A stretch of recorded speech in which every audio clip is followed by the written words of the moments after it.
Boy, this feels really good.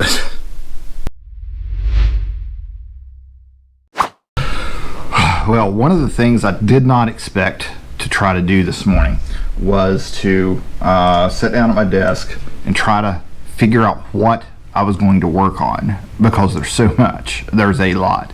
I've really just scratched the surface of the things that have to be done before we open.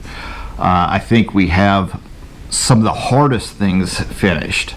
Painting has to be one of the worst parts, and then moving the office furniture in and everything.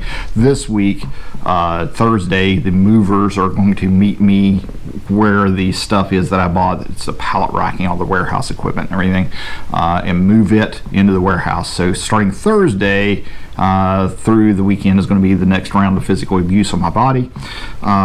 But last night I was at home gathering a couple things at my desk to bring in, and I started to look around and feel almost a little bit overwhelmed. Now, a big part of that was the fact I was so tired, because when you're tired, those things tend to overwhelm you a little easier.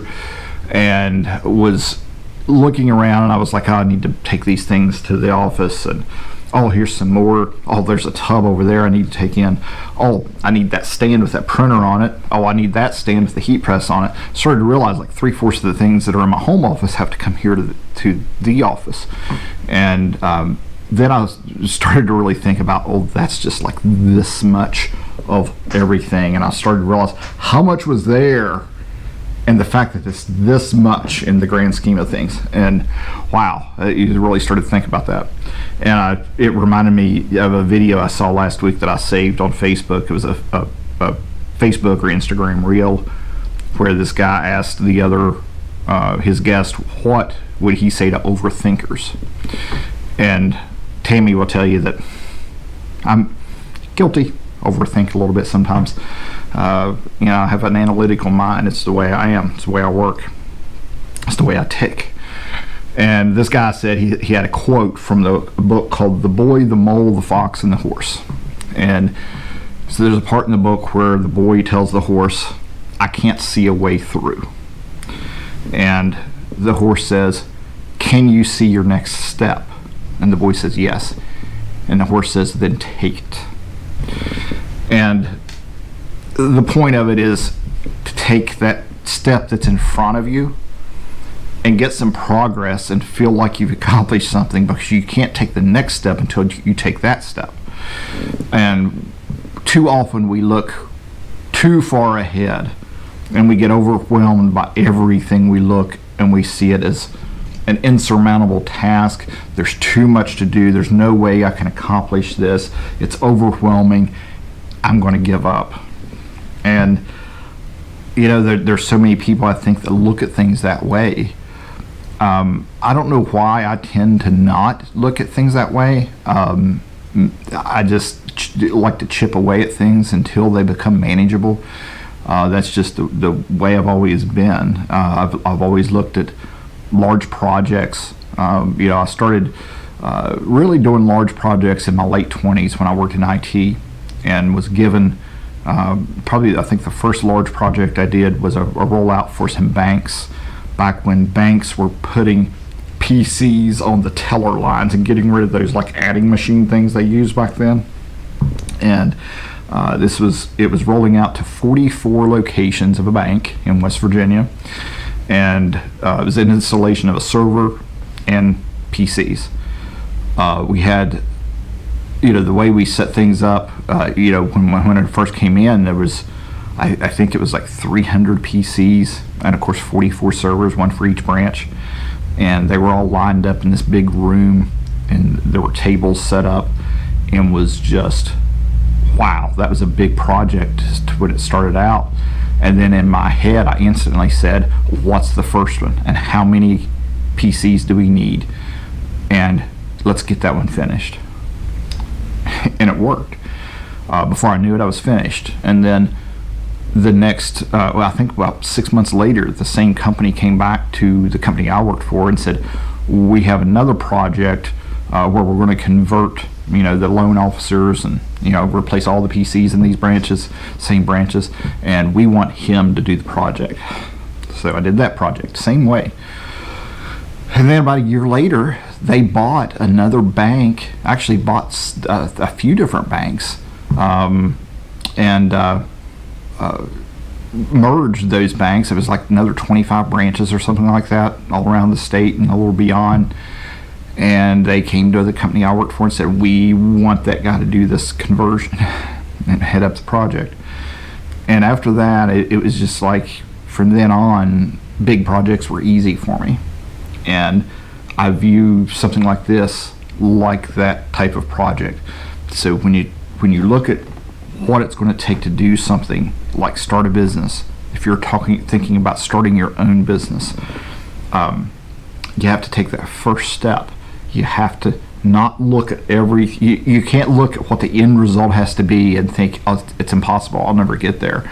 You have to take the first step. If you're going to start selling things on Etsy, set up your Etsy account. That's the very first thing. Until you do that, you're not going to get anywhere. You do that. And then once it's set up, once you have gone through it all, once you understand how it works, once you understand what your fees are, how you list things, how reviews work, how shipping works, how you charge to make sure you're covered and you don't lose money, list your first item, one item, get it listed, and sell one thing. That's the first step. So when you take that first step, you've accomplished something, and then you can build on it from there.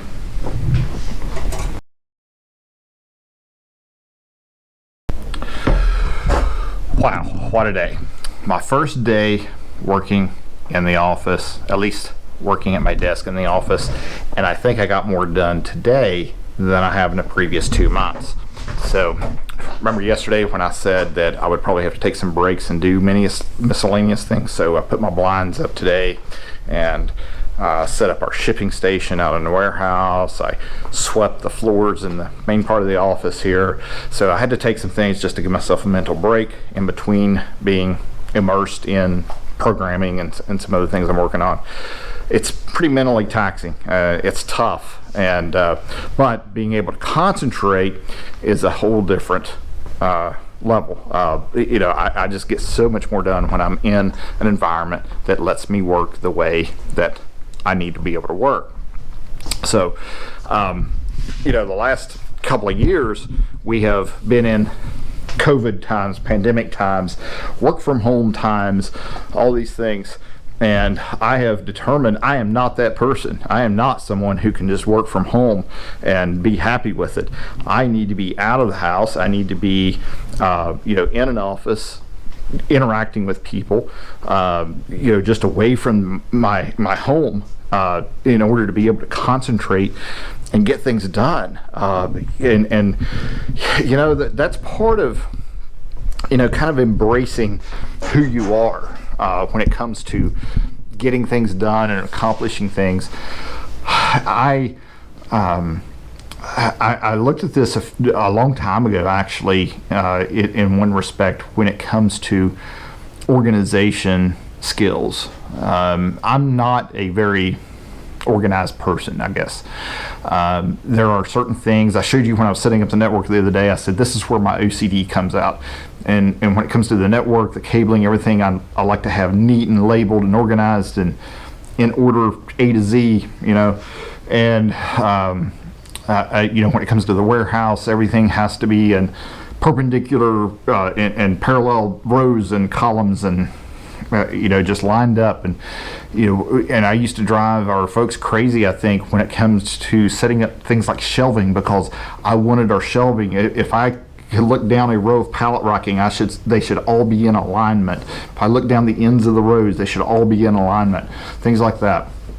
And that kind of stuff drives me crazy. Now my desk is a different story. I'm not OCD about my desk. It's a mess. That's not yet, because I just now set it up, but my desk at home's a mess, and 2 weeks from now this desk will probably be a mess too.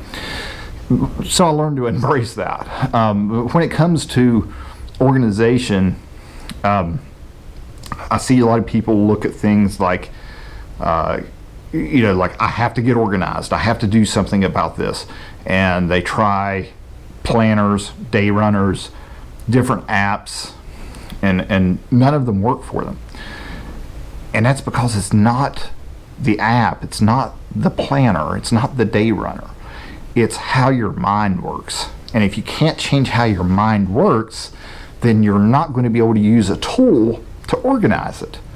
And there was a relative of Tammy's was visiting one time, and Tammy made a comment about how my desk was such a mess, and her aunt said something to me. She made a comment that stuck with me, and she said, "Well, that's part of the problem. He knows where everything is, so it doesn't need to be organized." And that's how I thought about that, and I thought, wow, she's right, because anything I need, I know where it's at. I know generally where it's at, and I can find it pretty quickly. I don't need to have everything indexed in a file cabinet and folders and labeled and everything in order to find it. In fact, sometimes when someone moves something on me and I don't know, it really messes with me. And I have a really hard time dealing with it, because I think I'm going crazy, because I know something was, where I thought it was or something, and it just doesn't work. So I am that person that an app doesn't organize me. It doesn't help me manage things. I still often write things down on paper and make a task list of short list of things I need to work on today or whatever. That's what works best for me. Now with this, I've done some project management and some different things through notes and jotting down notes, getting my ideas down on paper. At my old company, every time we had a meeting, and I would do a lot of brainstorming on whiteboards, and fortunately I kept pictures of all those whiteboards, so I refer to those often and look at the challenges that we encountered and the ideas and how I sectioned those out. In early 2020, I had a social media plan that I was rolling out that was going great, and I had that on a whiteboard and I was following it. I took a picture of that, and I'm going to be reviewing that and implementing some of that again. Of course, times have changed with that, and I have a different approach now, so it's going to be modified. But learning to embrace your strengths and not trying to change some of those weaknesses that you can't change. People don't change generally who they are at their core. You might change some of the surface things. I changed the surface, my physical appearance in the past year.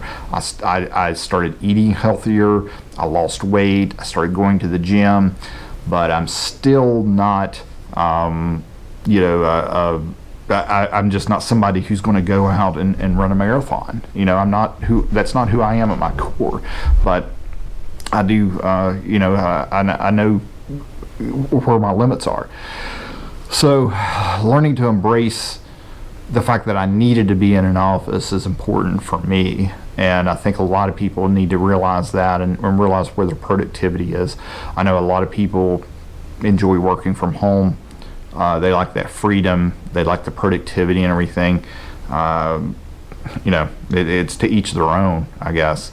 But for me, wow, I really need to be in an office where I can sit and think and work and have options to take breaks that aren't distracting to me. At home, I'd probably taken a break and taken Molly out and ended up in the yard playing with her for an hour or something stupid, and just and not gotten anything done. But it's been a good day, and been probably a more productive day than I dreamed. So hopefully tomorrow will be even better, because tomorrow I get to build on what I accomplished today, and it's going to be interesting to see what comes out of that.